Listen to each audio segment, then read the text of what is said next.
guys, andito na naman ako ngayon sa country. So, namang mahangin, malamig. So, pero yan, hindi ko po yan. Shoot out po sa inyong lahat. Sa ating mga minamahal na subscribers, silent viewers, magpa-views.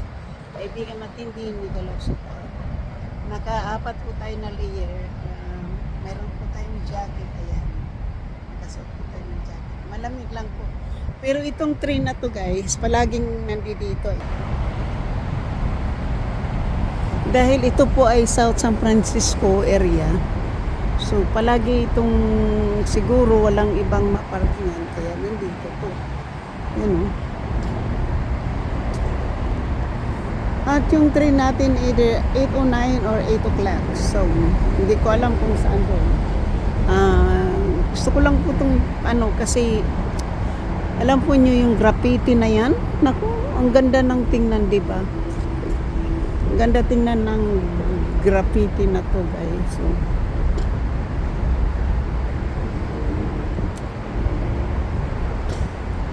di ba? Ganda tingnan yung graffiti na yan, oh.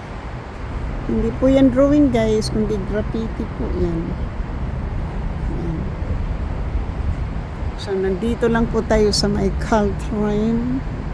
So, yung bus natin po ay yung 408, yung 408, 801 on time. So, 801 po yung train ko, guys. Ayun. Tapos, dito naman yung papuntang San Francisco. Yung akin naman yung papuntang San Mateo, yung 801 on time. So, yan po. Na-miss natin yung isa, yung 8740.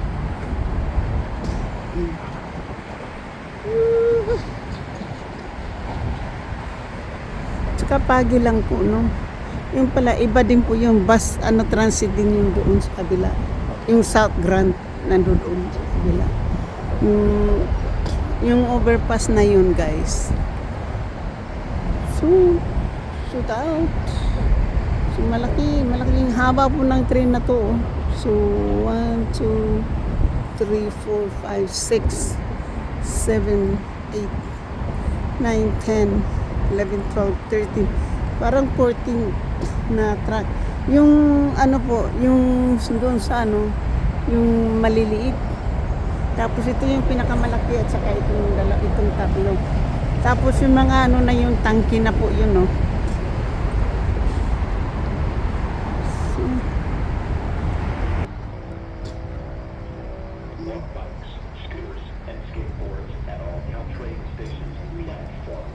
Today it's Wednesday. It's another working day. It's a long day for work. Ang labas ko po ay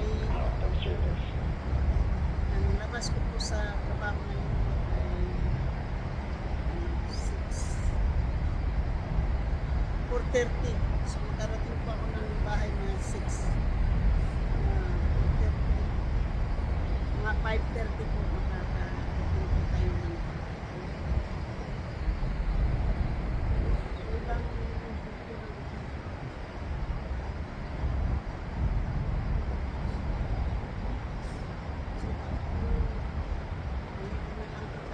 nakahugis kasi malamig. Yung iba wala namang jacket. Yung alin na to, hindi siya ng jacket. Ito ginikinaw. Kaninang umaga guys, pagkising ko, nakatulog yung ating heater. Kasi alam mo kung anong degree lang. 53 degree lang kaninang umaga. Anong temperature na yun sa 55 po dito. So, shoot out po.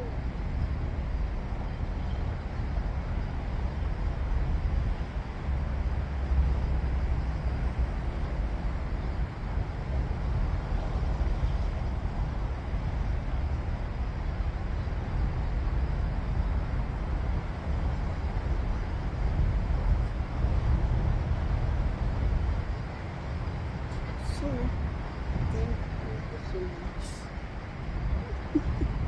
Napakasaling dito guys. Tapos mayroon daw maganda babae ay bata. Hello. So, ito na lang po yung masasabi ko. Dahil mapagi,